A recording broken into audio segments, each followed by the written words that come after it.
Les objets volants non identifiés. Y a-t-il vraiment de la crédibilité dans tout ça?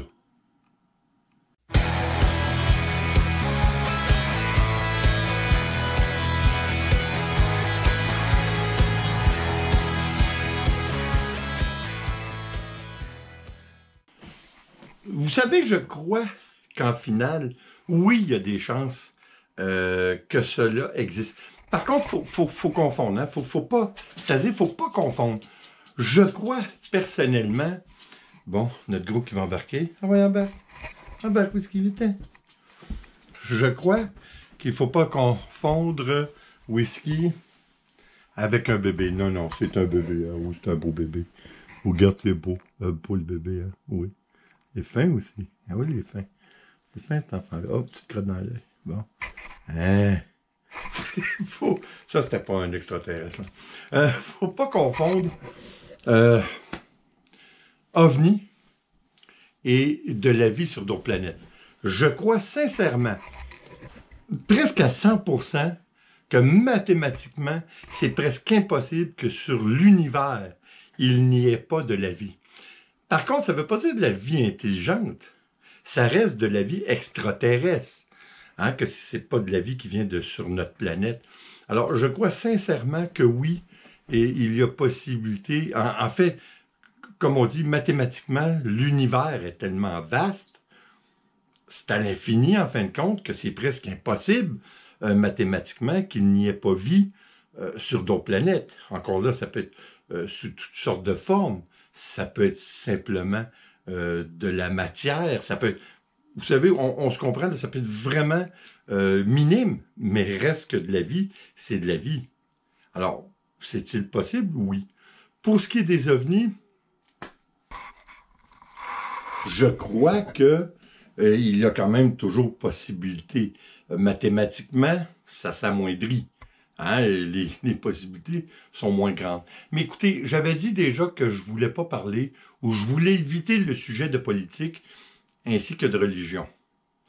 Mais je suis obligé de vous faire un lien entre la religion et les croyances Vous savez, les croyances des ovnis ou de la vie sur d'autres planètes, je crois que ça repose plus de façon scientifique que les religions.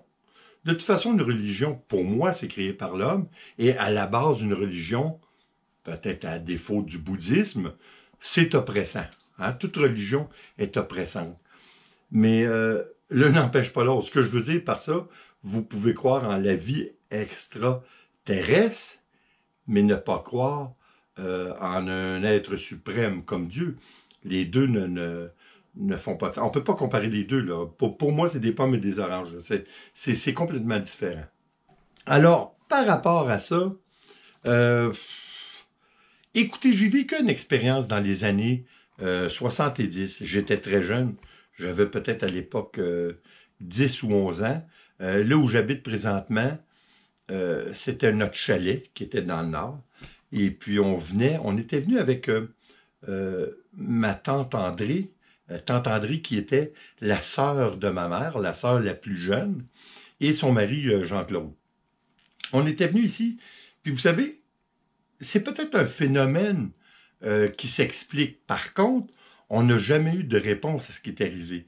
C'est-à-dire que par une journée, je crois que c'était un samedi, et c'était en soirée.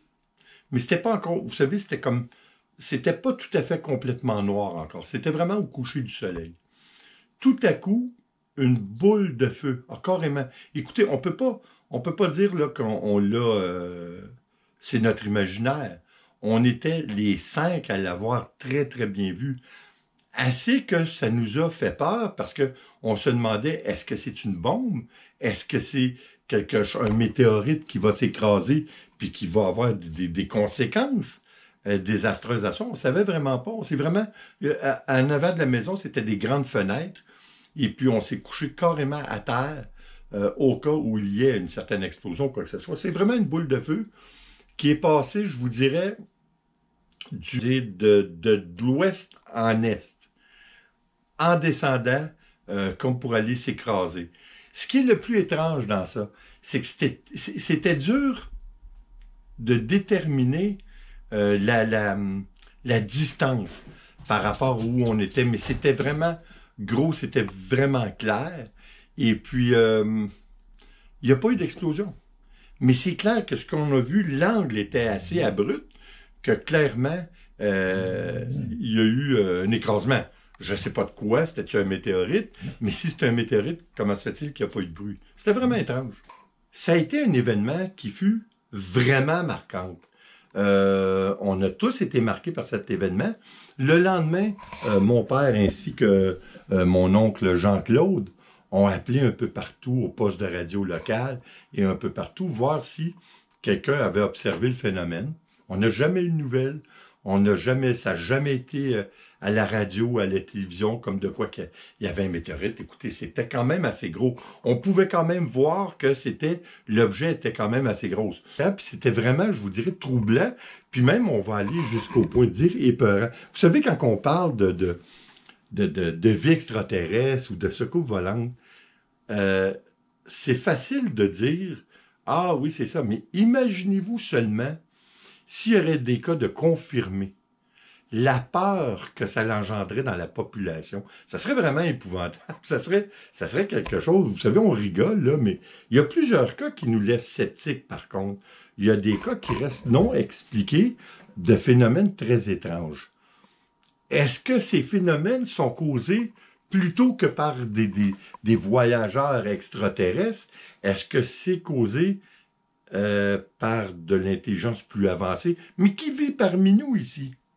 Ou simplement des gens qui voyagent dans le temps, mais qui ne veulent pas se faire identifier.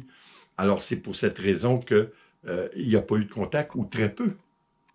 C'est une possibilité, hein? Tout est bon comme possibilité. Je crois personnellement que dans l'univers, nous sommes probablement les êtres les plus intelligents ou avec le plus d'avancement. Ça en dit long sur la situation actuelle de notre planète. Hein? Quand on dit niveau d'intelligence, là. Par contre, je crois quand même que s'il y a de la vie dans l'univers, je ne crois pas qu'elle est intelligente. Je crois que ça peut être simplement des cellules, ça peut être des poissons, ça peut être toutes sortes de formes de vie. Mais on peut se tromper, là. Je ne dis pas que le contraire est impossible. Loin de là, c'est fort possible aussi. Mais ça reste que on n'est sûr de rien. On peut spéculer encore longtemps, mais ça reste que c'est intéressant d'avancer des suggestions ou des hypothèses.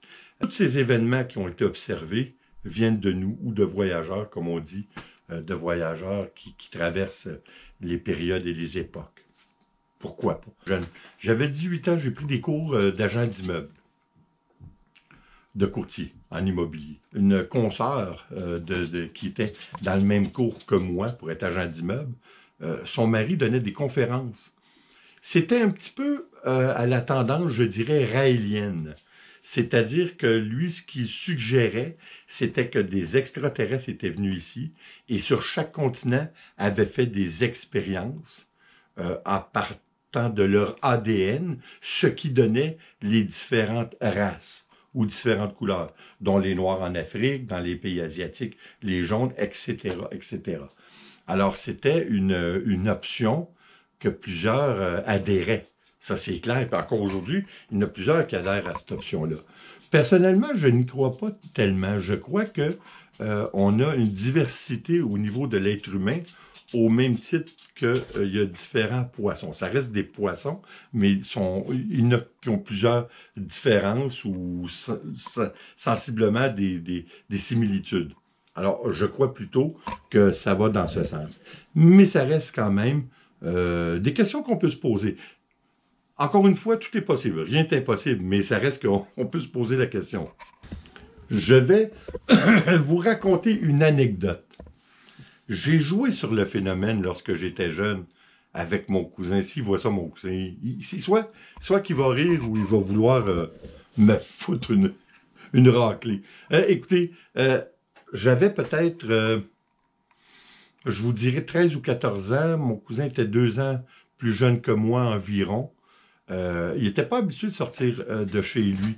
Et puis à l'époque ici, Je crois que j'étais même plus jeune, je devais avoir 13 ans. Donc, c'était à peu près en 73. Ici où nous sommes en ce moment, c'était vraiment campagne. Vous n'aviez pas grand-chose, vous n'aviez même pas beaucoup de maisons ou de personnes qui restaient à l'année. C'était surtout des chalets. Et puis, mon cousin était venu avec sa mère au chalet de mon grand-père. Et puis, il était resté. Puis, il s'ennuyait. Puis, il s'ennuyait, puis il trouvait ça plate. Puis, je trouvais ça désolant qu'il n'aime pas ça ici. Je voulais vraiment qu'il aime la place.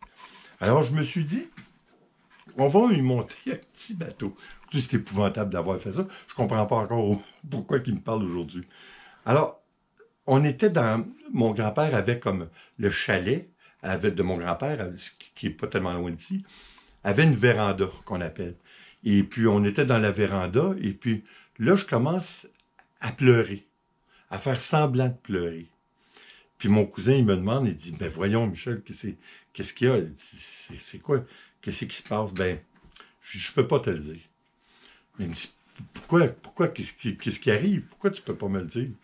Ben, il dit, parce que tout simplement, je lui ai dit, écoute, je peux pas te le dire, mais si tu me jures de garder le secret, je vais te le dire. Elle a dit, oh, je te jure, je vais te le dire. Il dit, écoute, j'ai dit, écoute, Stéphane, j'ai dit son nom, je ne voulais pas le dire, mais bon, j'ai dit, écoute, je voulais pas te le dire, mais mes parents sont pas mes parents. Il me regarde, il dit, comment ça? T'as-tu été adopté? Mais je dis, en quelque sorte, oui. Mais je viens d'une autre planète. Écoutez, là, on peut assimiler l'histoire un peu de Superman, mais là, j'y allais au fur et à mesure, hein. Fait que là, les idées me tricotaient. J'ai dit, écoute, mes parents, ça allait pas bien, puis ils voulaient une autre vie pour moi, un genre de camp de vacances. Alors, ils m'ont emmené ici. Le temps n'a pas la même importance pour eux que pour les gens d'ici, sur cette planète. Alors, ils m'ont envoyé ici avec mes parents, mais je veux m'en retourner voir mes vrais parents. Je veux vraiment m'en retourner. Et là, lui, il était vraiment en état de panique, là. Il trouvait ça bien épouvantable. Il disait, qu'est-ce qu'on peut faire? Qu'est-ce qu'on peut faire? Là, je lui ai sorti des plans. J'ai dit, regarde bien ce qu'on va faire. Là, j'ai dessiné sur une feuille un genre de vaisseau, mais à pédale. Écoutez, c'était vraiment drôle, là. J'ai dit, on va prendre du bois, on va construire un vaisseau pour que je puisse me retourner chez moi, sur ma planète. Mais il dit, comment ça va marcher? Ben, je dis, on va guérir ça assez vite, puis on va faire comme une hélice, puis on va faire une boîte, puis on va descendre en bas de la côte, puis je vais me prendre un élan. Et puis, la force que j'ai en relation avec ma planète d'origine va me donner la force pour me rendre. Écoutez, c'était drôle. Mais là où c'est vraiment encore plus drôle, c'est que là, on est venu ici, chez moi, chez mes parents, au chalet. Là, j'ai pris une hache. Là, j'ai dit, il faut qu'on fasse notre bois. Hein? Parce qu'on n'avait pas de bois. Alors, j'ai dit, il faut qu'on fasse notre bois. Alors, on va couper un arbre, puis on va faire des planches, puis on va commencer. On va faire le... Je voulais quelque chose de bien, là. Vous comprenez? Alors, j'ai dit, là, on va faire tu le coupes. Parce que moi, je peux pas, il faut que je me garde. Hein? Faut que je reste quand même en forme pour le voyage, hein? Parce que ça va demander beaucoup d'énergie. Je donne la hache à mon cousin Stéphane, puis là, j'ai dit, cet arbre-là, on va le couper. C'était un arbre, je vous le dirais, là, c'était gros au moins comme ça, peut-être un petit peu plus. Il a passé, je vous dirais, à peu près, une bonne heure à tenter de couper cet arbre, qui est un arbre qui était déjà presque à moitié mort. Alors, je vais pas tuer un bel arbre dans la forêt, faites-vous-en pas avec ça.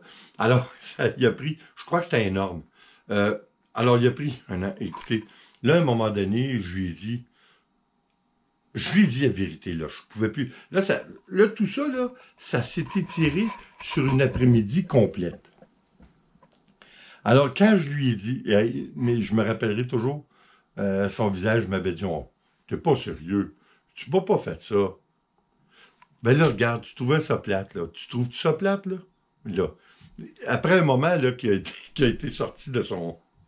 Il était complètement abasourdi de tout ça, là. Il était pas encore sûr, je vous dirais, de faire la distinction entre la vérité Et le mensonge.